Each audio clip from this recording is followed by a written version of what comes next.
ओम श्री गणेशाय नमः। ओम श्री गणेशाय नमः। ओम श्री गणेशाय नमः। ओम नमः शिवाय। ओम नमः शिवाय। ओम नमः शिवाय। देवियों जन सज्जनों, साथियों, भक्तों, दोस्तों, सभी को नमस्कार। कथा प्रारंभ करते हैं। जैसा कि पिछले भाग में आपको कथा सुना रहे थे, आगे की कथा सुने। बहुत समय पहले की बात है कि शुक्राचार्य ने वाराणसी में जाकर विश्वनाथ का ध्यान करके भारी तप किया। वहां पर उसका ज्योतिर्लिंग स्थापित कराकर एक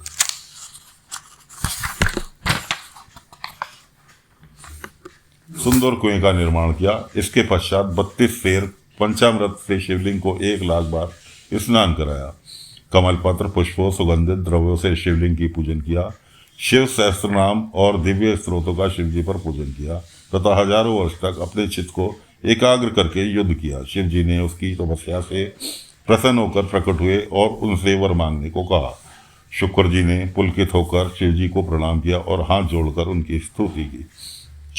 शिव जी ने वरदान में उन्हें मृत संजीवनी विद्या प्रदान की, जिसके द्वारा मृत व्यक्ति को भी फिर से जीवित किया जा सकता है। भगवान शिव जी ने बताया, यह सतेश्वरी विद्या के प्रभाव से तुम जो चाहोगे वे सभी कार्य संपूर्ण होंगे। तुम मेरे प्रभाव से सूर्य से भी ऊपर विलय तारा बनकर चमकोगे। तुम्हारे उदय होने पर सभी विवादी मांगलिक कार्य संपन्न होंगे। इस प्रकार वर प्रदान कर शिव जी उसी लिंग में अंतर्ध्यान हो गए। इस प्रकार भगवान शिव जी ने शुक्राचार्य जी को मृत संजीवनी विद्या प्राप्त हुई।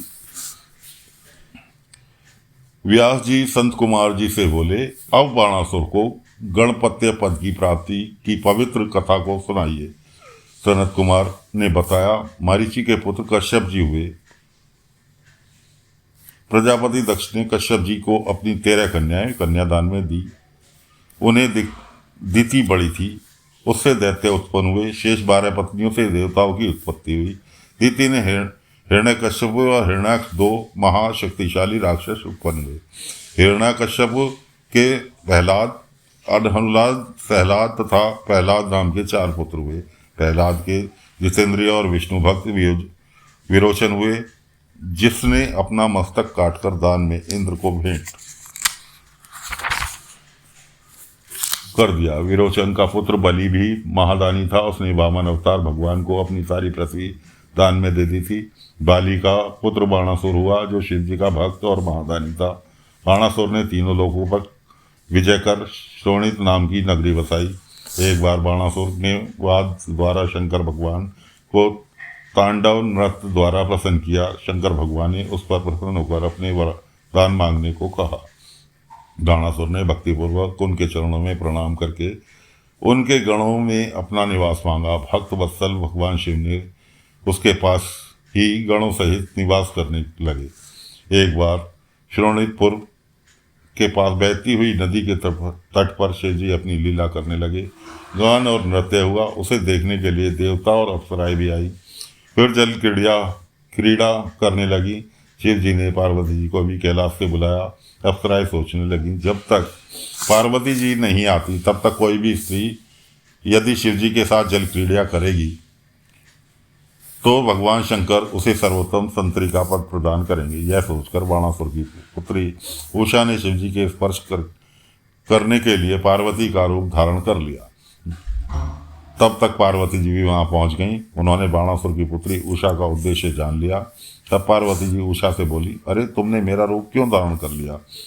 अच्छा, तो तू इसी कार्तिक मास में ही ऋतु वाली हो जाएगी और वैशाख शुक्ला द्वादशी की अर्धरात्रि को तुझे सोती हुई के साथ कोई भी व्यक्ति संभोग करेगा, फिर उसी की पत्नी बन जाएगी। यह कहकर पार्वती जी शिव जी के साथ जल क्रीड़ा करने लगी। थोड़ी देर बाद शिव पार्वती दोनों अंतर्ध्यान हो गए। एक बार बाणासुर ने शिव जी को प्रसन्न करके कहा, प्रभु आपने मुझे 1000 बाहें प्रदान की हैं, परंतु इनसे मुझे कोई लाभ नहीं मिल रहा है। इसका उपयोग तो युद्ध में भी हो सकता है। मैंने इंद्र, यम, कुबेर आदि विजय प्राप्त कर ली है। अब मैंने सभी देवताओं को भी जीत लिया है। मैं अब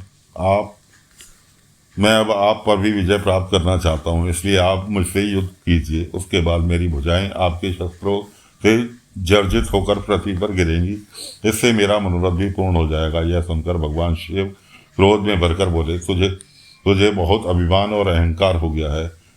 भक्त बाली के कुल ने जन्म लेकर तुझे यह अभिमान शोभा नहीं देता, इसलिए तुझे शीघ्र ही अपने अभिमान की शांति मिलेगी। किसी शक्तिशाली व्यक्ति से अकस्मात तेरा युद्ध होगा और तेरी ये पर्वताकार विशाल भुजाएं एक एक करके पृथ्वी पर कट कट कर गिरेंगी। जब तेरी स्थापित शस्त्रशाला में उत्पात मचेगा, तब समझ लेना कि तेरा बुरा समय निकट है। यह सुनकर बाणासुर ने दिव्य पुरुषों से भगवान शंकर का पूजन किया और प्रणाम कर घर लौट आया। एक दिन की बात कि बाणासुर अपनी ध्वजा को देखकर प्रसन्न मन से सोचने लगा कि ऐसा कौन सा पराक्रमी है जिसने मेरे युद्ध होगा। उसी समय वहाँ काल का आगमन हुआ। बाणासुर की पुत्री उषा वहाँ सुंदर वेश में उपस्थित थी। वैशाख का महीना था। वह रात्रि में श्री हरि का पूजन किया करती थी। रात्रि को वह गुप्त स्थान में अंतपुर में सो रही थी। तब मायावश भगवान श्री कृष्ण के पुत्र अनिरुद्ध ने उसके साथ जबरदस्ती शारीरिक संबंध बनाकर पुनः द्वारिका को लौट गए। उषा ने अपने को दूषित समझकर सखियों से शरीर त्यागने की बात कही। उसकी बात सुनकर कुष्मांड की पुत्री चित्रलेखा ने उसे पूर्व वृत्तांत सुनाया। इस पर उषा उस गुप्त पति को प्राप्त करने का उपाय सोचने लगी। तब चित्रलेखा ने सभी देवता, गंधर्व, सिद्धों, नागों आदि के चित्र बनाकर उषा को दिखाए। मनुष्यों में उत्तम राम, कृष्ण, अनिरुद्ध, प्रद्युम्न के चित्र बनाए। निरुद्ध के चित्र को देखकर उषा ने चित्रलेखा को बताया कि इसी ने मेरा शील हरण किया है। तब चित्रलेखा ने उसका नाम, वंश आदि बताकर उसकी प्रशंसा की। उषा अनिरुद्ध पर मोहित होकर उसे पाने की उत्कंठा दिखाने लगी। इस पर चित्रलेखा ज्येष्ठ कृष्ण चतुर्दशी को द्वारिका गई। चित्रलेखा ने योग द्वारा अंधकार फैलाकर अनिरुद्ध को शैया सहित उठाकर क्षण भर में श्रोणितपुर ले आई। उषा ने आश्चर्यचकित होकर उससे काम क्रीड़ा करने लगी, परंतु इसकी जानकारी द्वारपालों को हो गई। द्वारपालों ने इसकी सूचना बाणासुर को दी। अपनी कन्या का ये दुष्कर्म देखकर बाणासुर को महान आश्चर्य हुआ।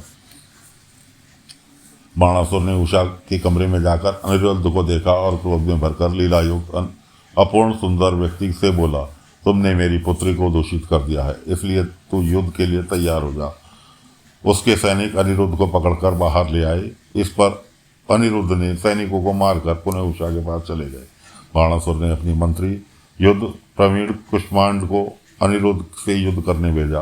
अनिरुद्ध शिव जी के द्वारा रक्षित थे, इसलिए कुष्मांड उस पर विजय प्राप्त करने में असफल रहा। अब बाणासुर स्वयं अनिरुद्ध से युद्ध करने आया। उसने अनिरुद्ध को नागपाश में जकड़कर एक पिंजरे में कैद कर लिया। बाणासुर क्रोध में भरकर अनिरुद्ध के सिर काटने को तैयार होकर बोला, इसमें मेरे कुल को दूषित किया है, बलात्कार का इसे यही फल मिलेगा। उसी समय आकाशवाणी हुई, हे बाणासुर, तुम शिव भक्त हो, इसलिए क्रोध से काम न लो। शिव जी सबके भगवान हैं, वे तुम्हारा सर्वनाश कर देंगे। आकाशवाणी की बात सुनकर उसका गुस्सा शांत हो गया। रात हो जाने पर अनिरुद्ध को कैद कर रखा था, उन्होंने अनिरुद्ध को बंधन मुक्त कर दिया। बंधन मुक्त हो जाने पर अनिरुद्ध पुनः उषा के पास गए। इधर द्वारिका के में अनिरुद्ध को न देखकर महल में स्त्रियों ने रोने धोने लगी। श्री कृष्ण को भगवान को महान दुख हुआ। बाद में नारद जी ने आकर बताया, अनिरुद्ध को बाणासुर ने कैद कर रखा है। यह सुनकर भगवान श्री कृष्ण द्वारका से यादव की एक भारी सेना लेकर अनिरुद्ध को छुड़ाने के लिए चल पड़े। 18 अक्षौहिणी सेना के साथ श्री कृष्ण ने बाणासुर को राजधानी श्रोणितपुर में को घेर लिया। बाणासुर भी युद्ध के लिए चल पड़ा। बाणासुर के साथ भक्त की रक्षा के लिए शिव जी भी आ गए। भगवान श्री कृष्ण और शिव जी का अद्भुत युद्ध होने लगा। श्री कृष्ण ने कहा, शिव जी के साथ, प्रद्युम्न का कुष्मांड के साथ, कुंभकर्ण के साथ, बाणासुर के पुत्र साम के साथ तथा युद्ध होने लगा। ब्रह्मास्त्र आदि सभी शस्त्रों का प्रयोग हो रहा था। शिव जी के तेज के कारण श्री कृष्ण की सैनिक ठहर नहीं पा रहे थे। श्री कृष्ण की शीतला नामक जहर का प्रयोग किया, परंतु शिव ने उसकी शांत कर दिया। इससे श्री कृष्ण का विस्मय का ठिकाना नहीं रहा। फिर श्री कृष्ण सहित बने सबने मिलकर शिव जी की स्तुति की। श्री कृष्ण बोले, हे प्रभु, मैं आपकी आज्ञा से बाणासुर की भुजाएं काटने हेतु आया हूँ, इसलिए आप संग्राम से हट जाइए। आप मुझे बाणासुर को मारने की आज्ञा प्रदान कीजिए। इस पर महादेव बोले, आपका कथन सत्य है, मैंने बाणासुर को श्राप दिया है, आप इसका वध कर सकते हैं। तब श्री कृष्ण ने जीभ रण करके बाणासुर को भुजाएं काट डाली। तब बाणासुर की केवल 2 भुजाएं शेष रह गईं।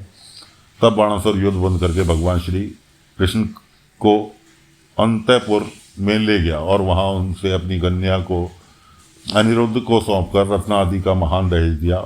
उसने श्री कृष्ण का महान स्वागत किया।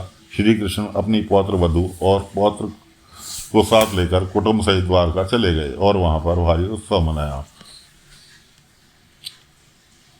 तो साथियों, फिलहाल कथा को यहाँ पर विराम दे रहे हैं। आगे की कथा अगले अंक में लेकर फिर हाजिर होंगे। तब तक के लिए आज्ञा दीजिए। भोलेनाथ आप पर सभी पर कृपा दृष्टि बनाए रखें, ऐसी हम भोलेनाथ से प्रार्थना करते हैं। ओम नमः शिवाय, ओम नमः शिवाय, ओम नमः।